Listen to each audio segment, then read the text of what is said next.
still remember the first bicycle frame that I ever saw.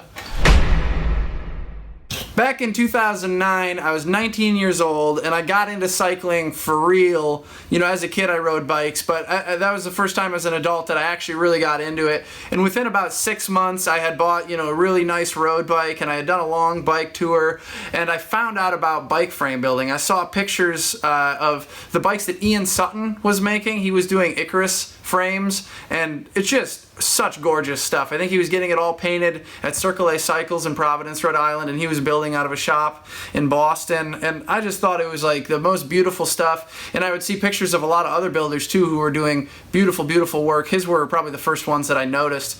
And it was just really exciting to me because I don't know, it spoke to me on a number of levels. I loved bicycles by this point so much. I mean, like everything in my life, I was just thinking about bikes all the time.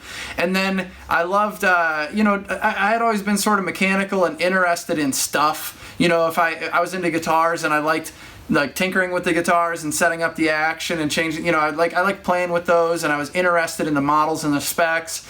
And then, with cameras and with all the things that I was ever interested in, I was interested in what I could do with it, but I was also interested in the stuff. I was interested in where I could go on a bike and what it allowed me to do and the feeling it gave me, but I was also really fascinated with the technology. And then I found out about frame building, and it was like, even cooler than like wrenching at a bike shop and working on bikes and fixing bikes. You're actually making the frame, and the paint could be gorgeous, and you could get the fit just right, and you could carve lugs and all these things, and just everything about it seemed so cool to me. I was just really enthralled with the idea of like making it, and then you do get to do all that bike shop stuff too. You get to put all the parts on it, choose which parts you want, and man, I got so interested in that idea. I wanted to do that.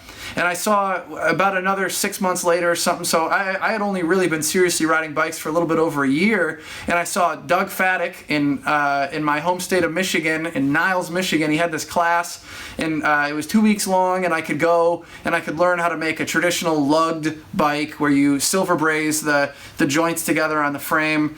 And I was like, hell yeah. And, I was between semesters in school, so it was pretty easy to get the time off. And I think my parents even paid for it. I just was so lucky I could just go to it and do the class for 2 weeks. It was awesome. I was in the shop, all day, every day, and I was just so stoked about it.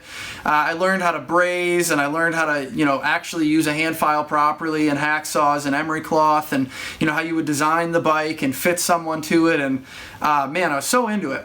Well, then I was in college. I was halfway through it, and I figured I should probably finish. I didn't have a clear direction of where I was really going with anything anyway, but I was in college, and so I did 2 more years where I didn't have a shop space of my own. It's hard to find a workspace where you can have your own shop and do whatever you want in it. Even people who are renting like flexible like office spaces and stuff that you might find on Craigslist, a lot of times they don't want you to bring a torch in there. They don't want you grinding and using machines that you wrap your shirt up in a whatever. You get hurt on some of these machines. So it's hard to find a rental space where you can do this sort of work at all. And so while I was in college, I knew that one of the metal sculpture professors rode mountain bikes. A friend told me that, and so I went and talked to him at office hours, and we worked out a deal where I would do an independent study, and I would make sculptural objects using sort of the techniques of bike frame building, like fillet brazing and silver brazing, and he taught me how to TIG weld, and I was hand filing and all this stuff using some light machines, sanders and drill presses and stuff. And so, it was a way for me to continue practicing and stuff, but I just had that thirst. I just wanted to be making the bikes. And this was a time when frame builders were all on Flickr. Instagram was like in its infancy, if it even existed yet, 2011, 2010 in there. And everybody was posting on Flickr, and it's still mostly there. If you're interested in frame building, go to Flickr and look up all the frame builders' feeds and all the pictures of their shops and the bikes they were making. And there's a lot of really cool information about how people were doing stuff, and really awesome resource. But there was that, and there was email listservs, and I would just read everything I could read about, the sort of world of frame building Framebuilding and these noob questions that people would post to an email listserv, and then some jackass who thought they knew about Framebuilding or who really did know about Framebuilding would say like, you're an idiot, you're doing this totally wrong. And I would just read all that stuff, and some of it was more friendly and constructive than that. But I was just like, I just had such a thirst for it. I just wanted to know all that, and I wanted to be immersed in that. And I didn't really know how to have a shop space of my own, but I just studied it for a couple years. And so then I graduated college and I started collecting tools, and me and my dad made this workbench, and I bought this real heavy table that was upside down, rusting in a scrap yard, and I bought it for scrap price. It was $300 some. It weighed 850 pounds, and I borrowed my uncle's pickup truck, and they set it in the bed of his truck, and I drove it home. And then it was about 8 months or so after I graduated college, I moved to Syracuse, and I found a space where I could rent. They would let me do torch work and stuff, and I had my first shop. I started making bikes there. I made 4 or 5 bikes or something in the course of 6 months. I was really making a lot of bikes. I was working part-time at a bike shop, and I don't know, I was having a lot of fun because I was like learning it. I wanted so quickly to like just do the bike frame thing full time.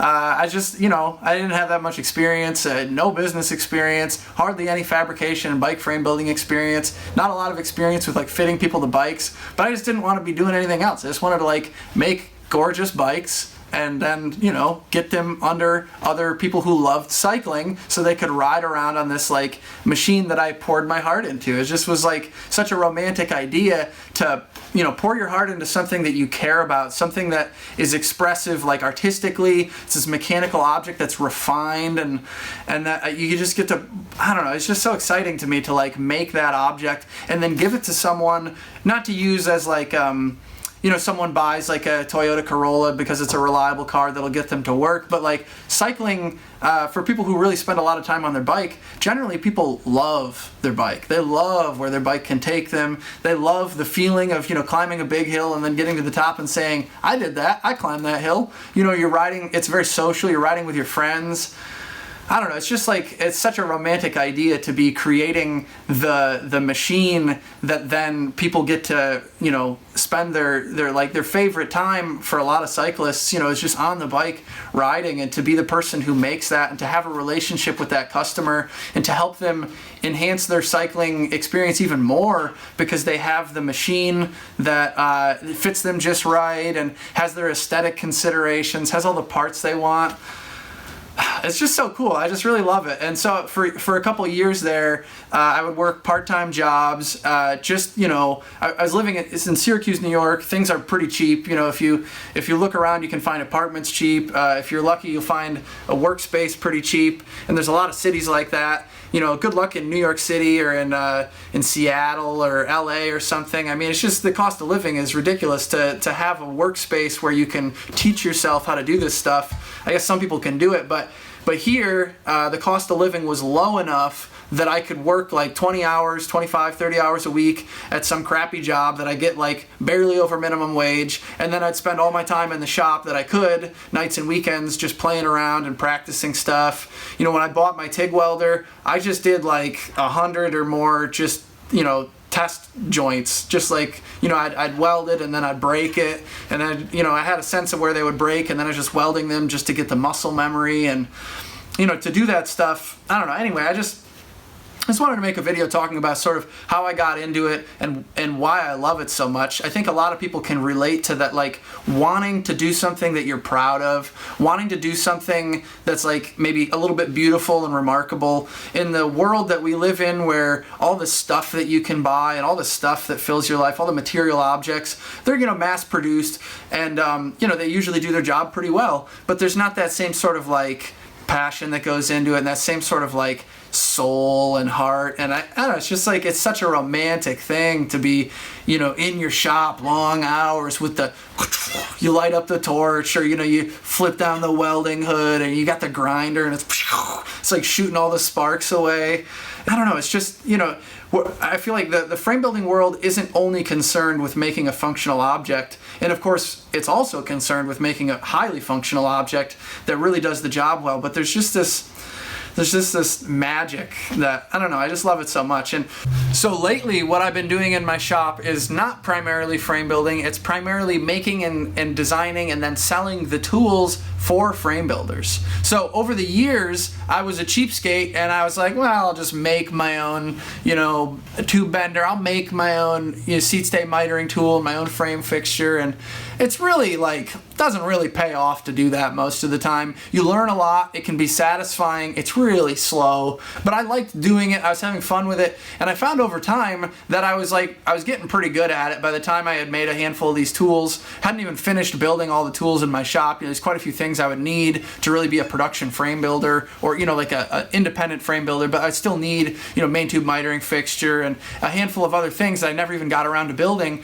But I just love machining a lot. I was finding that in addition to making bike frames, really love machining. I love the challenge of designing something functional that's a joy to use, that really is thoughtful, that's versatile. When you have to make a tool versatile to do in the 20 or 50 or however many bikes you're going to make in a year, 5 bikes, however many bikes you're going to make in a year, they're all going to have different tire sizes and bottom bracket standards, all these different things. You got to design a tool that can fit all these different needs and be adjustable and stuff. And that's a trick, and I like the challenge of doing that, trying to make it beautiful and refined and something that goes together smoothly, something where you're not left feeling like you wish you had 6 hands to adjust everything all at once.